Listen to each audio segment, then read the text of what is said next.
Right. Well, it looks like everyone's ready to go, or we have quite a few people here ready to get started. So I just want to take some time to welcome you all and thank you for coming. My name is Blake Gardner, and I'm a public policy intern for Hoosier Interfaith Power and Light. I'm excited for you all to learn from our fantastic panelists about the solar process. During tonight's event, our panelist will be Reverend Curtis Whitaker of the Progressive Missionary Baptist Church, Reverend Isaac Culver Jr. from Jerusalem Baptist Church, and Reverend T. Brian Hill of New Ebenezer Missionary Baptist Church. During tonight's event, we will first hear about each pastor's experience in getting solar for their congregations. Then I will ask a few questions about those stories. After that, you all will be encouraged to unmute and ask any solar or energy efficiency questions about the process or about their stories that they mentioned to the panelists. Or if you're more comfortable with typing in the chat, feel free to use that medium. Finally, Dory Chandler, HIPL's interim executive director, will explain how HIPL can help help your congregation through the solar process. She will mention an exciting grant opportunity from Hoosier Interfaith Power and Light, and will also explain our Energy Stewards and Thriving Faith Community programs. So without further ado, let's get started with some solar stories. Reverend Whitaker, if you want to start, you can share how you were able to get solar if you're able to share how you were able to get solar at your congregation, that'd be amazing. Awesome. First, thank you to HIPL for putting on this event tonight, and thank you to everyone who has joined the call.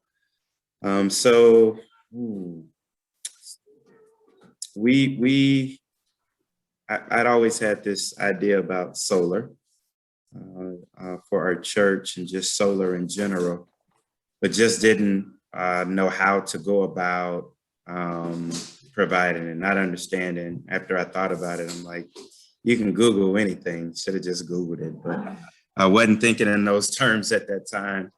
And then I saw an article in the Indianapolis Star about legislation that was happening down at the State House. And the legislation was adverse to solar. And so a couple of the pastors that were in the newspaper had solar panels on their church, the Bowlings in Indianapolis. So I called Joe Bowling, Pastor Bowling, and just asked him, hey, I'm interested in understanding the panels you have, how you got started, and those kind of things. And that conversation turned into advocating to defeat the legislation that was looking to do harm to solar in Indiana. And after that, I got a call from about 3 or 4 people from HIPL talking about advocacy work, but then one talking about solar and a solar grant that they were writing at the time. And they shared, hey, the grant is due in a week. We have the 5 entities already that we're going to do it with, but if one drops out, you know, we'll call you. How it would have it, a church dropped out, our church got in, and we were able to install 30 panels on our church about 8 years ago, I believe. And Pastor Hill will correct me if I'm right, because we did it together. And for us, it was a number of reasons relative to it. One is financial. We wanted to reduce our energy costs and pour more of the dollars, being good steward of what God has given to us. We wanted to pour more of the dollars into ministry and the ministry work that we do. Number 2, we wanted to be good stewards of our environment. God calls us, I love one way, a book that I've read says to serve and preserve the earth. And so we saw that we could have a larger benefit in doing that. And then just helping others from an education perspective understand how they could do the same thing in their homes and neighborhood. And then finally, what I was passionate about and am passionate about is folks that look like me. The community that I pastor and I grew up in has economics of the community is like average median household income is $12,000. And so we talked about 12 to 14 solar installers, and we were passionate about folks that look like us being able to participate on the solar project. And that took place with the solar installer that we utilized. Out of the 14, maybe one said no, but we see this as emerging technology and thought, what a great way to get folks that look like me engaged in this it engaged at the early stage in this technology that is available, this renewable energy market. And that's how we got started. Great, thank you. Thank you for that. Pastor Culver, do you want to share your story about either how you got started, how the process is going, or yeah, just any background about your congregation and your solar experience? Okay, thank you, Blake. Again, I want to thank HIPL for inviting us to share and give our insights on solar panels on our buildings and our congregations. I think it's going to be a great thing for us by going to solar panels. I'm sort of the new kid on the block. I'm the last one to basically go into the solar panel technology. I actually, Pastor Whitaker had contacted me in a situation in the same way that he was contacted. We have a little time and we have an opening for solar panels. And I'm one who looks to the future to see how we can better our congregations to be more efficient. And we are in a situation in Lake County in Gary, Indiana, where a lot of our congregations are in older buildings. So we need to make some types of transition that can help reduce energy costs. So this was really a blessing and a godsend for us to enter into this type of situation. Now, basically, we have just had our solar panels installed. We, with the help of great grant writers, great help. I want to holler out, I think she's on with us this evening, Anita Watts, as well as many others who helped us with other organizations to put it together in such a short amount of time. We were, before we came on the air, we were discussing about whether it was difficult or hard, especially going through COVID, to put this grant together.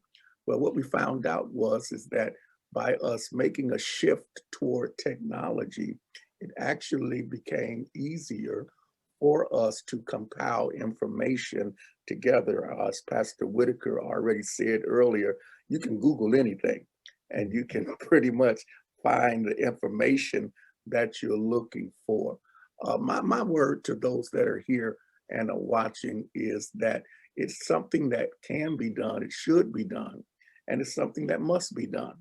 However, if you're a little bit apprehensive by entering into this, understand that just get everything together. If you have everything pretty much lined up as far as what you need, it really makes for a smooth transition into preparing to switch over to solar technology. It's something that will help the congregation in the long run.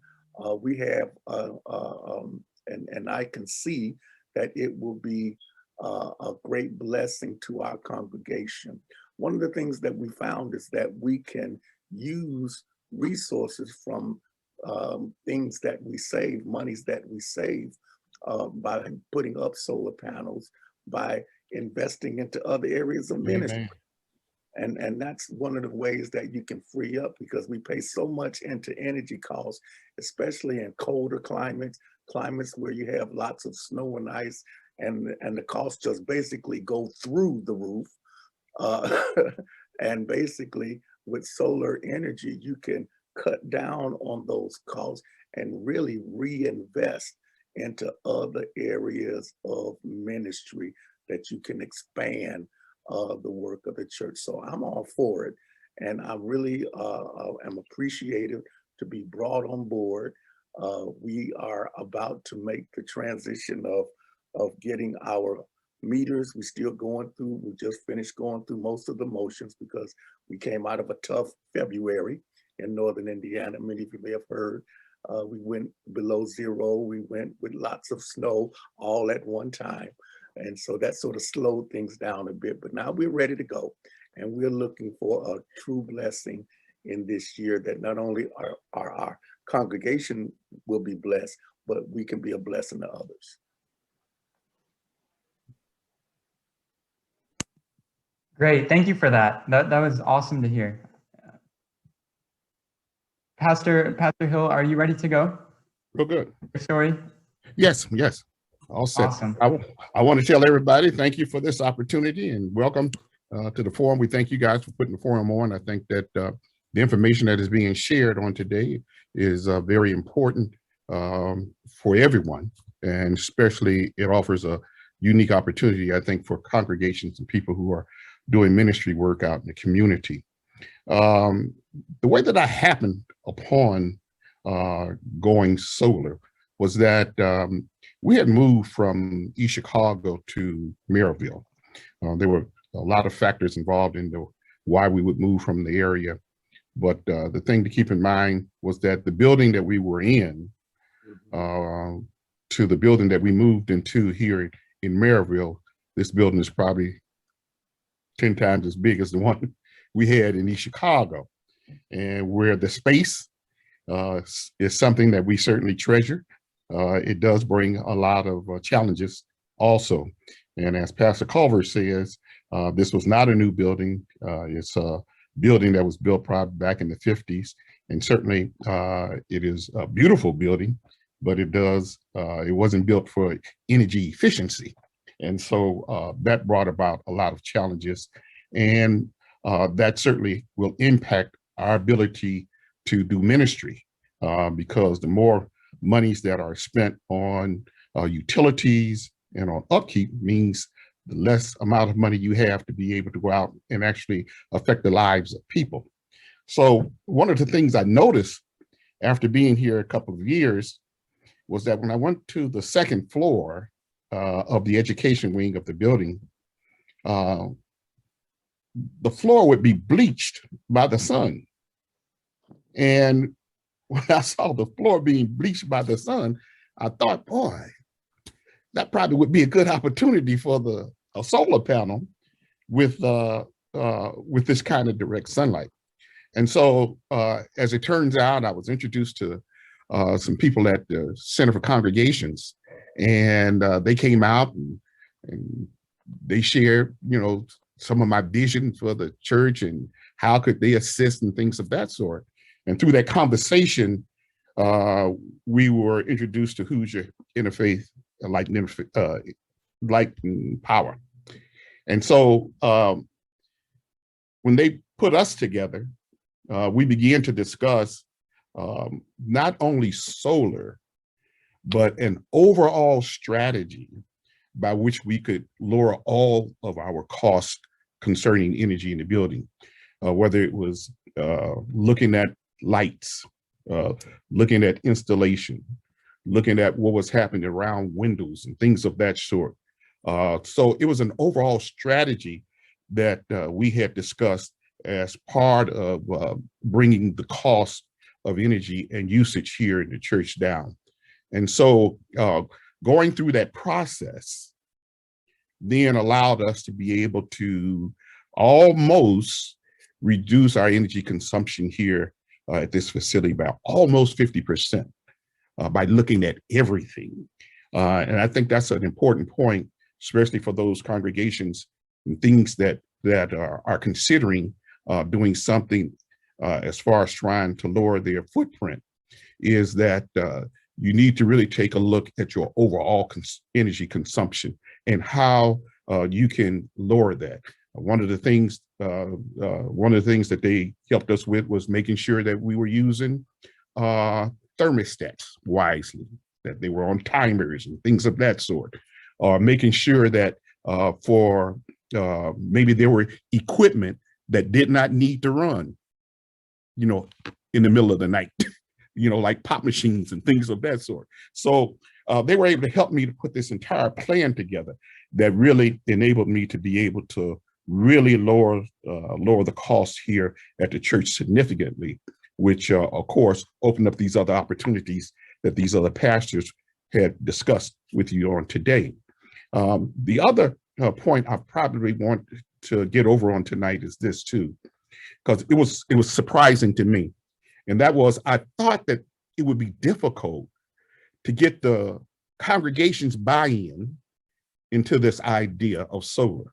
And I was a little concerned about that because I have an older congregation, and many of the people in my congregation, I just assume would not be as receptive to an idea like solar, like I may have been.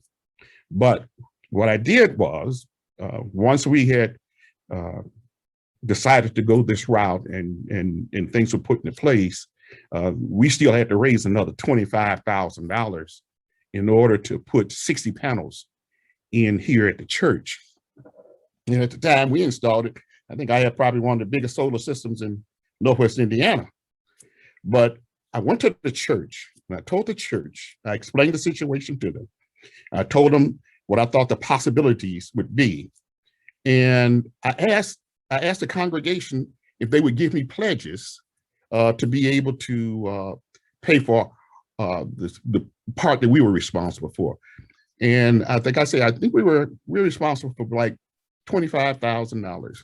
And on that one day that I had talked with the church and asked them to pledge funds that they would be responsible to pay over the next 6 months, we raised $13,000 just from that one discussion.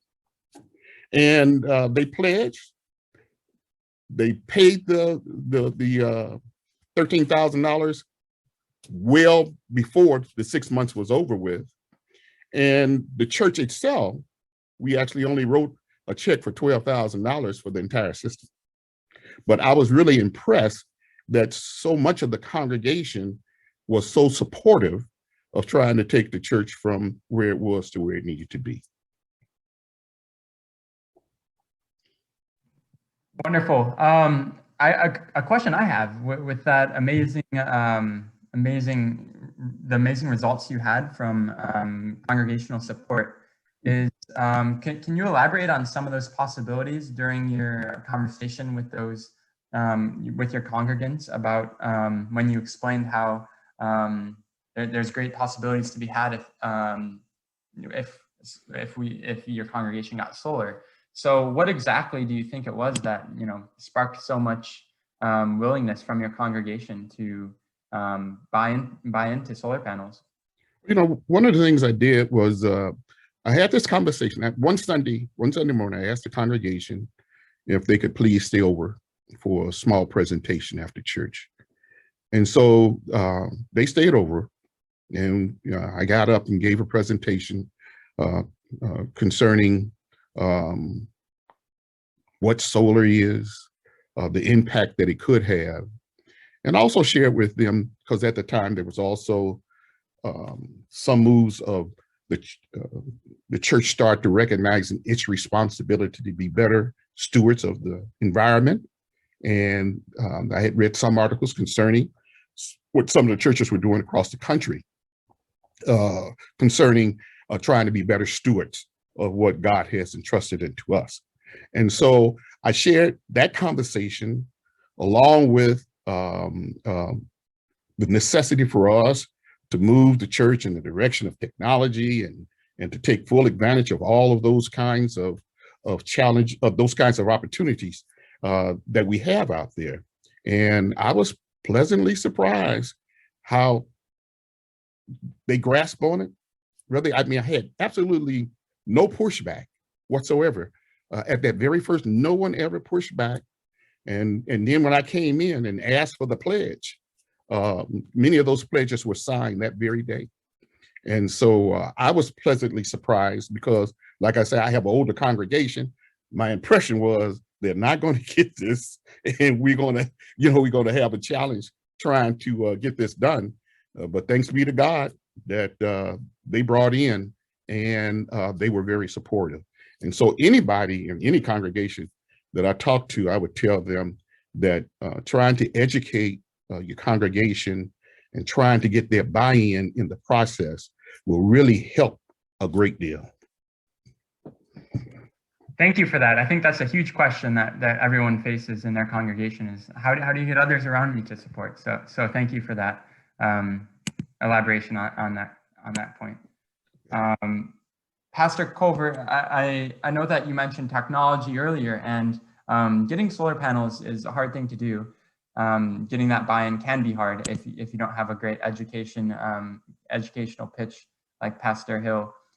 So it's already tough, but how were you able to, what were some of the technological features that made that transition much smoother in the solar process than would be otherwise in? Why should congregants, or why should people on the call get their congregants to think about, we have all this technology available, it might be easier than we previously thought. So what were some technological features that really made everything a lot smoother than would be otherwise? Okay, access to the, and thank you again for the question. Access to technology and access to information. Education, as Pastor Hill just said, and concluding his concluding his story, education is the key. When you're talking to the congregation, you have to be able to give them information, and technology allow you to give information fast. We had a unique situation where we had to operate under COVID restrictions. When I received the word in the early spring, talking with Pastor Whitaker about opportunities for solar, we were right in the height of lockdown and COVID restrictions, but that didn't hinder us because of technology. We used Zoom, and I try to I'm educating a lot of the congregants in the members in our congregation how to embrace technology.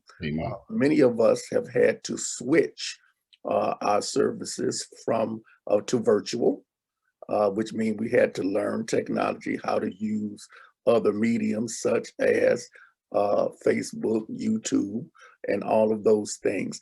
So what did we do? We started utilizing young minds and young people who love to do this and do this all the time. And so they help us with the technology push that we can get access to the information quickly and give that information over to the congregation. And again, as Pastor Hill had already said, many of us are apprehensive of what we worry about, of what we think the congregation, how they might react. But most congregations really are embracing a new way of looking at how we do church, how we do business within the church, and solar energy and solar and energy efficiency is one of those areas. The Congress are just as concerned about how we save money through making certain changes. And this era that we're living in right now, it forced us to look at how we operate differently. So I think I bring a different perspective by us doing this through COVID restrictions and how we were forced to use basically technology to not only gather information, but disseminate information, to communicate using technology, to use, so everything that normally is pencil and paper was done by computer, basically. And that made it go a lot easier, a lot smoother. And then when we met with the congregation, talked it over with the congregation, they were all for it because again, they see the benefit of where we are and the need of where we are. Many are seeing the need of making change. If we're going to move, as we move forward into the 21st century, and we face the challenges that we faced within the last year, from 2020 to 2021, one thing we all learned is that we must change how we do things. Okay, and changing how we do things is not changing your belief or your doctrine or your teaching. It's just changing the process, how we approach to carry out what we're doing. And so when more people are embracing that, that allowed us, and with the help of a whole lot of friends, I see Madeline is on the line too. She was a big help, and so many others who helped us. Just partnering with people all around the state. And it was not possible had we not used the technology that was available to us. So embrace the technology, let it use the technology for the benefit of being able to get information that we need, as well as the help and the partnerships to guide us through the process. And it worked. And we got a lot done in a short amount of time. Great, thank you. Thank you for that. So I have one last question, and then we'll move on to an open forum. I have a question for Pastor Whitaker. I know that we talk a lot about this information and easy access to information through Google and all this good stuff. But once you begin the solar process, when you look at that information, such as bidding and installation and that aspect of gaining information, what have you learned through looking through, or what would you recommend for people on this call to do if they are looking for that information on bidding and installation? What should they consider, and how important is the process? Yeah, thanks for that question. So when we, Pastor Hill and I actually, because we are part of the same program, there were 5 congregations or 5 houses of worship that were all on the same grant, and he and I are in the same geographic location. I thought it made sense from an economies of scale perspective. So we sort of said, hey, we can do better together from an economies of scale perspective. You would pay what you would pay, we would pay what we would pay, and so I'm a sort of a nerd. So Pastor Hill just let me keep going. I just love this kind of stuff. So I just found out about the installers that others had used, and then did some research on other installers and found, like I said, about 14 installers that you then just call them. And the thing is, any installer will give you what they, the product they like, and the inverters they like, the arrays they like.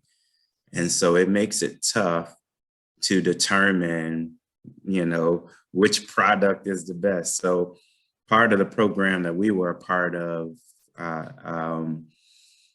had a couple of things in it. And one of those things was that all of I think it was 20, a certain amount of our congregants also had to go and do energy efficiency things in their home and reduce their energy consumption by a certain percent. So that was something that was really big. But going back to just how we did that. And so each of the contractors came, like I said, they each came with different panels. So it's panels, the contract said they had to be American-made panels. So we got some folks that had panels that were made in China. Obviously, the cost will be cheaper for a Chinese-made panel versus an American-made panel, but we were required to go with American-made panels.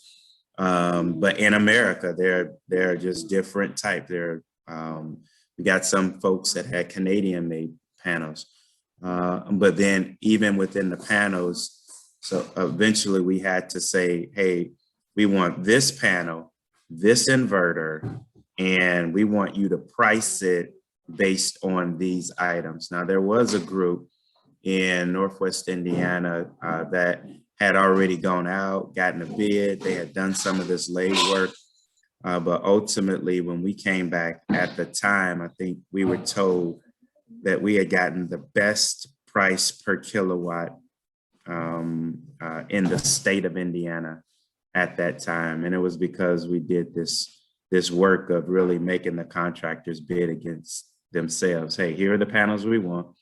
Here's, here are the panels, here's the inverter.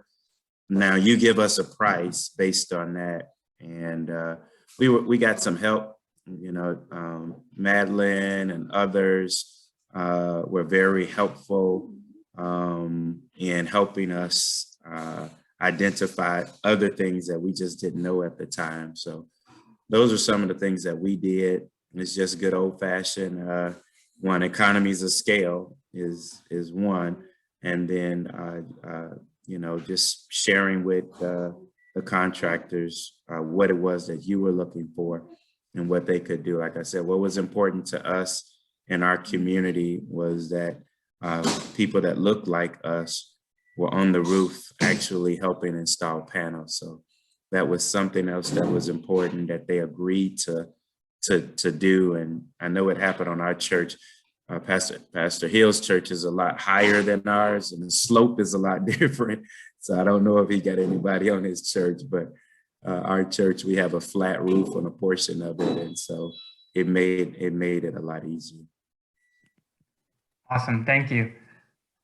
So our first question comes in from Richard, and he's asking, what support structures and support systems are in place in Indiana to help nonprofits form or find partnerships in order to recover some of the federal tax credits for a solar installation? Anyone can answer that. If you know off the top of your head, please feel free to. So, and Madeline's on the call. She's probably the better resource to answer that question. But I would tell you, as a nonprofit, unless you partner with a for-profit entity, the ITC, the investment tax credit. And so I say this because what I do in life, I own a CPA firm. So some of this info is because of what I do just in my profession. But the ITC, or the investment tax credit, is available for-profit entities.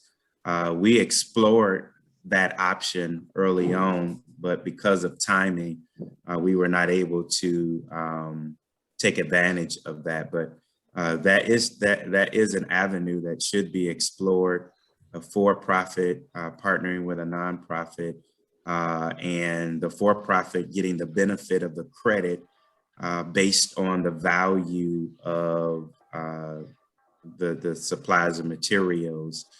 They get to depreciate it really fast, and then they get, based on the value, up to, they can get 100. That's 28% of what is installed. So if you take $100,000 investment, that's 28,000. So the goal of it is that they then provide capital to the nonprofit up front, a certain percentage of that in order for them to take advantage of these credits. So that's an option to be explored. But if you're just looking for the ITC in your nonprofit and you're trying to do a project on your own, you wouldn't qualify for the investment tax credit, federal investment tax credit.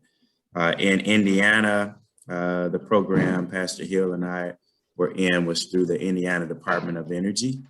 And it seems weird because at that time you had a lot of folks in the legislative area that were doing things that were contrary to solar.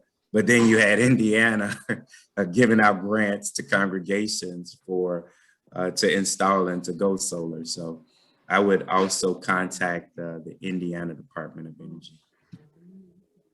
I'd like to add to that, though, whether your congregation or whether you're looking at to go it by yourself or whether you look at it to go with someone else that is a profitable entity, it was highly beneficial to the church to go this route. Even though we went on our own, so that means that we were not eligible for the tax credit. This program, this initiative to try and be more energy conscious has really panned out to be one of the greatest things this church has gone through.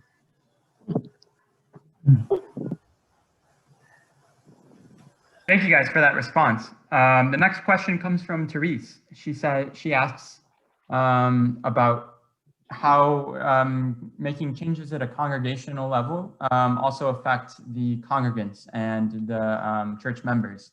And have you guys seen any changes or heard of any changes from church members or neighbors making changes in their homes after you have decided to go forward with solar?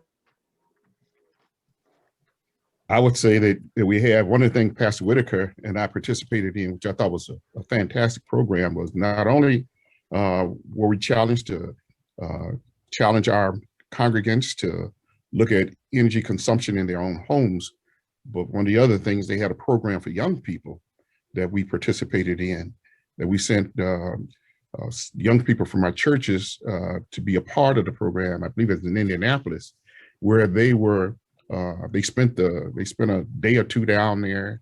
They taught them about insulation. They taught about things that they should. So that had a great impact upon our young people, and they came back and helped with some of our congregants on the things that they needed to do in their homes. So in the cycle that we were involved in, and I know that there are some challenges now as far as COVID and all those other, but in the cycle that we were involved in, that we didn't have those kinds of challenges, that whole process we went through, it paid off in so many different ways that you couldn't even count them.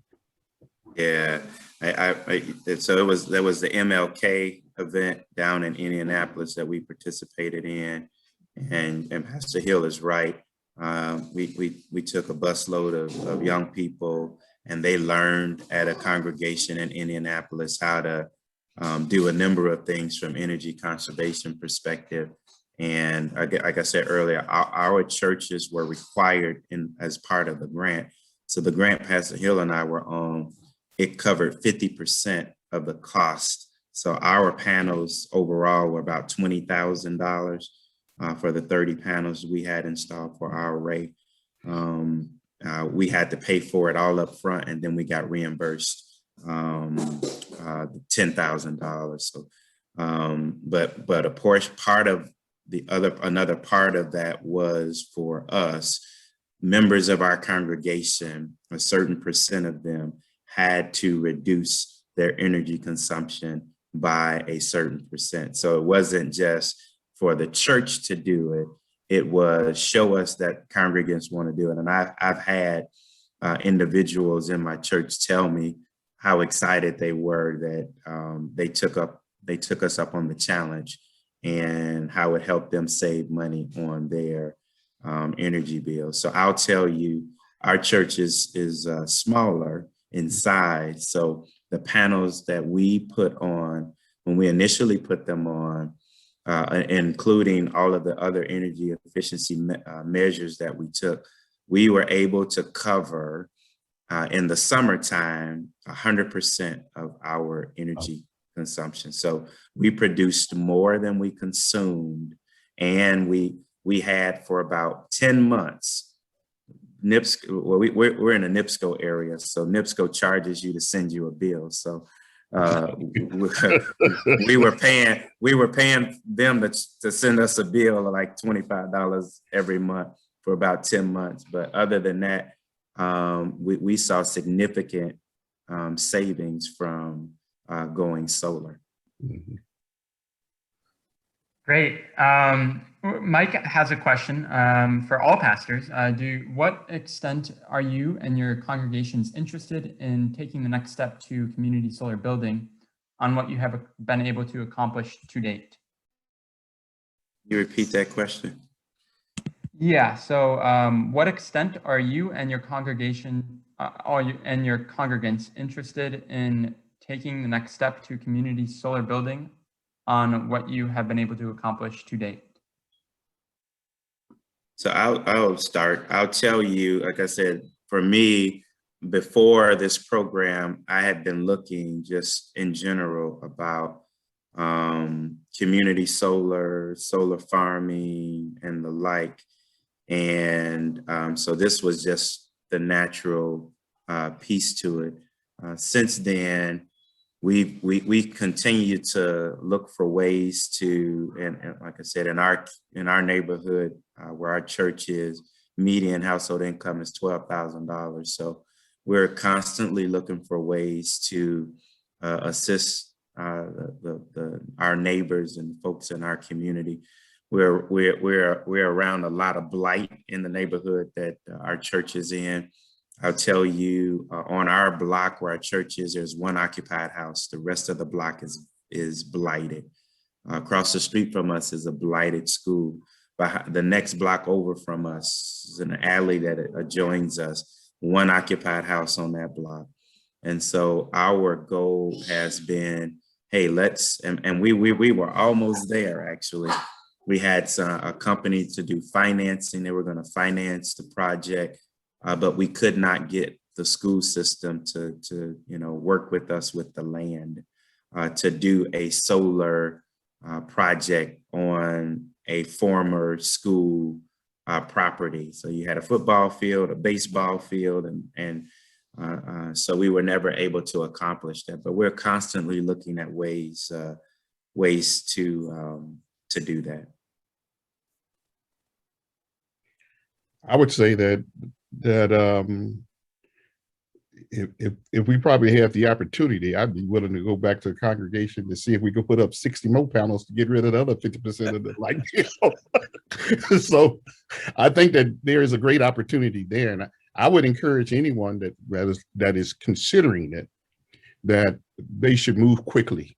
And that the longer that you take in thinking about it and going over it, I think that you put yourself at risk of doing what happened shortly after Pastor Whitaker and I had gotten our systems.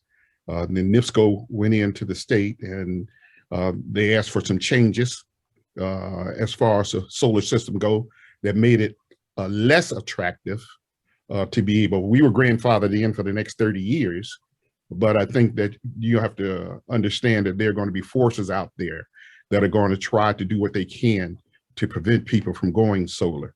And so I think the sooner that you're able to get in, you will realize more benefit. than waiting until later on.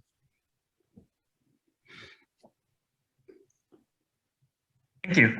Next question is from Jane. Are there any companies that are currently working with congregations in Indiana to benefit from the ITC that we mentioned earlier? Sure. So typically what happens though is you find a person in your congregation who, because that's how I've seen it happen. Someone in the congregation that needs some tax credits because they got a large tax bill, and for them it's a benefit. You know them, they know you. It's a win-win for both of you. That's typically how I've seen it happen. Awesome, thank you. The next question is from Caroline, and it is for Pastor Hill. Who did the energy efficiency audit of your congregation, and did they charge you a fee? And a follow-up to that question is, did your congregations who had such audits done, or did your congregants who had such audits done have to pay a fee? Was it your local utility who has done the audits? No, initially, Hoosier sent us some, Hoosier Interfaith Power Lights sent us some information concerning what to track, and we just did that in-house. Now, there is a great deal of assistance that is available through your power companies. NIPSCO did come in, and as a matter of fact, like I say, this is a huge building, and they changed out most of the lighting in the building, putting in new bulbs, more energy efficient bulbs, and things of that sort. So I think that going to your power company would be a very good place to start, to help you to start to looking at some of those things. But our discussion with Hoosier opened our eyes to a lot of other opportunities within the building. Like I said, we had water coolers, pop machines, things of that sort. They were the ones who suggested, do they need to run at 3 o'clock in the morning? Or can you put a timer on it that would shut it off at a certain time and would bring it back up, you know, at another time where we were able to cut the use of that particular thing in, you know, in half. And so these were some of the things that happened, just having a discussion in a community of people that were like-minded certainly helped me to see a lot of things and point me in the right direction as far as seeking help and resources from other people like the light company. If I could say, we also, along with Pastor Hill, I know the question was directed to Pastor Hill, we did have an energy audit done through our local power company, NIPSCO, because we're in Northern Indiana. And they did not charge. They came out for free and they did an energy audit, but it helped so much to gain, again, the information that was needed that we weren't aware of. So by them doing the energy audit, in my case, we replaced we have an older building that was built between 1948 and 1952. It's a large building. We had to replace our windows, come to find out, because it was an older building. We had to put in more insulation and things like that. And so they gave us a lot of good recommendations to bring down energy costs with insulation, windows, how efficiency your boiler, if you have we have a boiler there working, how efficient that was, and things that we just changed. And even with the light bulb program, we benefited from the light bulb program also. So if you check your local energy company, there are a lot of benefits they could lead you to that would cost the congregation. If you have to invest, it's not a large investment. Amen. And then some of the items, for instance, the bulbs were free. Mm-hmm. It was a free service. And so it's something that you really should look into by starting with your energy company and having a free energy audit, because most energy companies do them for free. Thank you all. We have one more question from Anita, and then Dory will go on to a question from Mosley. But I know that there are a few more questions that are out there, and we'll reply either with a direct message through the Zoom chat or follow-up email in answering those questions. Okay. The short, quick question from Anita is to Pastor Whitaker, and that is, what is the size of your facility, Pastor Whitaker? She is using this question for comparison between her facility. Oh, I responded in the chat room, but it's 7.4 kilowatts. Awesome, thank you. So Dory, if you want to go ahead and answer Mosley's question here for everyone, that'd be. Yeah, so both Mosley and Peter had a couple questions about utility impacts on net metering in particular, but also around Vectren CenterPoint's recent ruling at the Indiana Utility Regulatory Commission and its impact on solar. The Indiana Utility Regulatory Commission did rule in favor of Vectren CenterPoint, which means that the ability for our folks in southwestern Indiana to get fair market value for the energy they put on has been decreased substantially. And they even said in the news release that congregations should consider getting battery storage and instead of putting on the grid. And I think there's many misconceptions that the utilities put on about energy us producers, small producers put on the grid, whether or not that actually is causing added cost to the grid, and in fact it does not, or very minimal. In fact, we're providing net benefit. So HIPL, we do a lot of work at the State House around these policy issues, and also Citizens Action Coalition. I see that we have Bryce on the call as well, as takes legal action, and we fight these kind of really bad bills. And Peter also mentioned IPL, whether or not that's okay with third-party financing with IPL. I believe we do have a couple congregations in IPL territory who figured out LLC third-party financing, and we can connect you with those.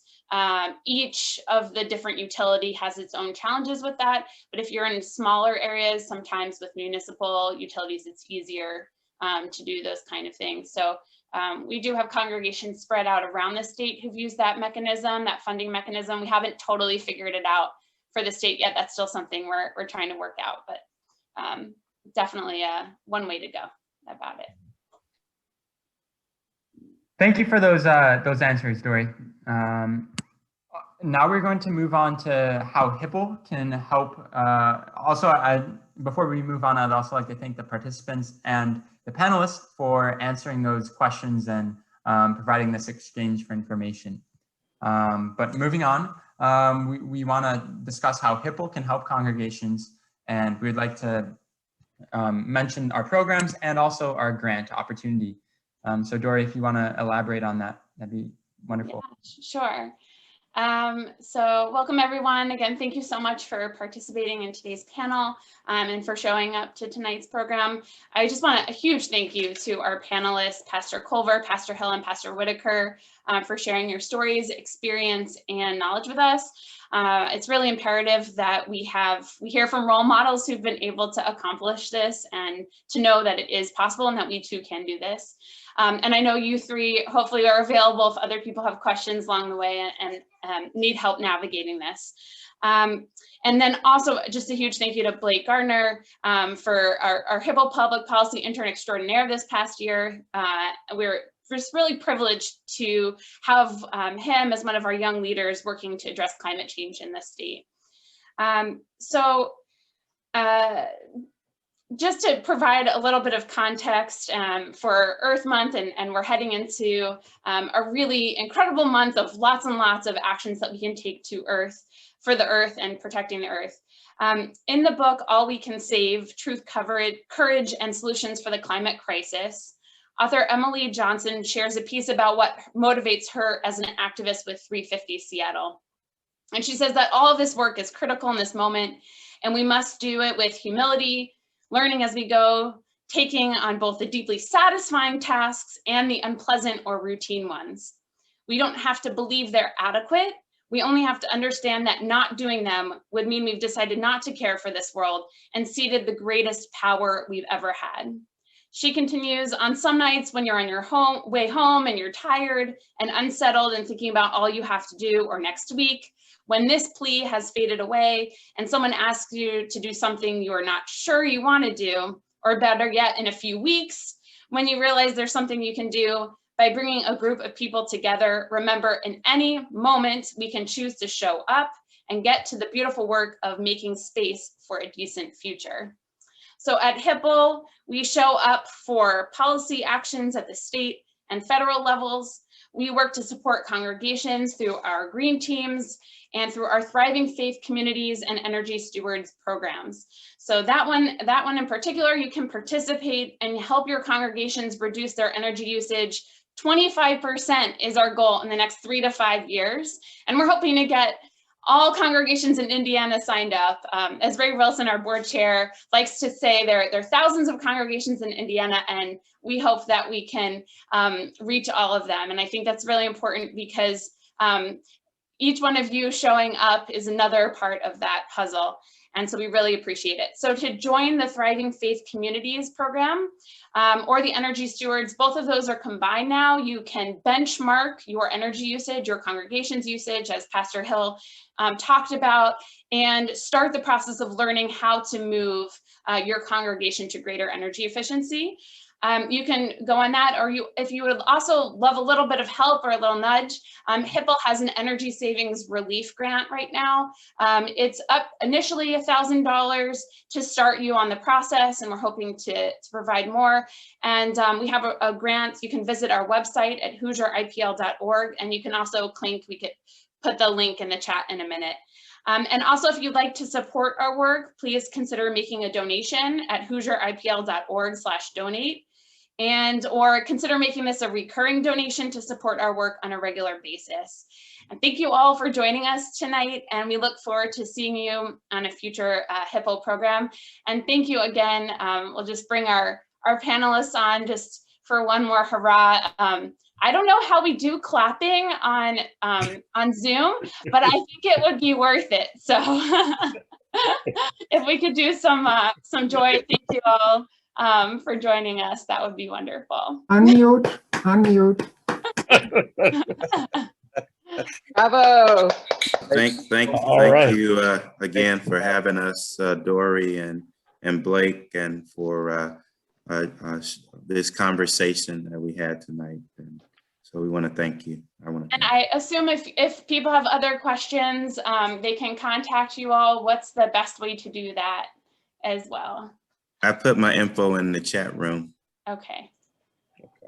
All right, great. And then I also in the chat put energy savings relief grant information, link to that form. And then also we can put a link to our Thriving Faith program. Unfortunately, I'm not as tech savvy as my fellow pastor here, but Pastor Whitaker knows how to get a hold of me, and you certainly are welcome. If it's okay with Pastor Whitaker to get a hold of Pastor Whitaker. That's fine. And I'll be glad to participate whenever I can. Wonderful. Same thing. Ray, if you want to put your email in the chat, Ray Wilson is our energy expert for HIPL. So if you have any questions about, I saw a question about Evansville, what type of work can be done in Evansville, any opportunities, programs. Ray Wilson is our HIPL expert on that sort of stuff. So if you have any questions, reach out to him as well. I guess I'm wondering about asking, follow-up for specific questions like that. Does HIPL help individual congregations? It's really the financial model that I'm wondering about. And can we contact you, Dory, then? Or Pastor Whitaker? I don't think this is your job to advise the rest of us on financial models, but that's what I'm looking for. Yes, feel free to contact Ray or I directly. That would be fine. And it sounds like we're due for another webinar or another series on specifically financing. So that's a great question. Thank you. And feel free to reach out to me if you need to. If I can assist you, I will do. Oh, thank you. Y'all are very motivating and inspiring. You know, sometimes it seems like a really daunting undertaking. So to hear all of you say it can be done, you know, that's really kind of helpful. Yes, it can. Thank you, Anita. While people are still on, this is Ray talking. Pastor Hill, I think, hit it on the head. I've had this personal experience at my church, and I've heard of other congregations have the same situation. You have to ask if you need some money. Yeah. You know, and you will be surprised. People do have some money, and they'd love to put it to good use on, you know, at their church. So I guess it was. I'm not sure which Culver or Hill said something about have your plan together, know what you want to do, figure out how much money you're going to need to spend, how much electricity it's going to cover, have a plan, and then just say, okay, well, I think I can raise this much money just by asking people, and then put together a little spreadsheet, which, by the way, I hope HIPL will be able to supply to you in the near future. I know I did one for my church, and I'm sure we can clean that up. Anyway, you can say, okay, I know that I can collect X $1,000 from just by asking. And then you can say, okay, well, if I have to borrow some money, money's cheap right now. You can certainly, actually, if you have any money and it's sitting in a savings account, it's not making as much money as it's going to make on your roof. Not making electricity for you. So if you start putting those things together and make a nice presentation to your congregation, you will be surprised at how many people will say, let's do it. Mm-hmm. So I encourage you to jump in. And That's again, we'd be be very happy to talk to you about it. I mean, we don't have pockets full of money that we can give at this point, unfortunately. Now, Mady may have some money for some people. I don't know if she still has any or not. But HIPL doesn't have a lot right now. Mady, you want to share anything? I'm sorry, I have to run because I'm supposed to be in another meeting, but HIPL, Creation Care Partners is the organization I work with, and we work with, we have a grant for evangelical churches, and it's very specific. It says which city they need to be in. They need to be sort of large and all. There is one for Gary, and I would like to be in touch with you, Pastor Whitaker and Pastor Culver, to just see if you can help me figure out which church would be the most important. And unfortunately, it's not for any church, and they're pretty limited. But definitely, if you know of evangelical churches across the state, please be in touch. I can just send off my my email address to you all.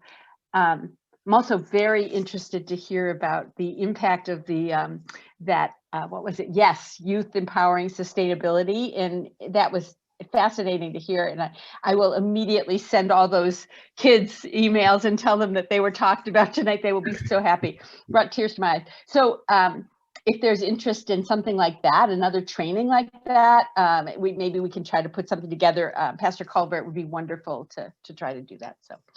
So, and with that, I'm sorry, I have to say goodbye, but please feel free to be in touch with me. I'll just send in my email address right now. And thanks so much to HIPL and to each of you for presenting. You were wonderful and very inspiring. Yep. Once again, thank you to all the panelists that we've had on. They've provided some great information and experience. And also thank you to everyone who has attended tonight's meeting. It's been great to interact with you and provide you with some information. Awesome. Thank you. Have a great night. Thank you. Have a great night, everyone. Take care. Good night. All right. God bless. See you later. Thank you. Bye-bye. Thank you. Thank you all very much. It was excellent.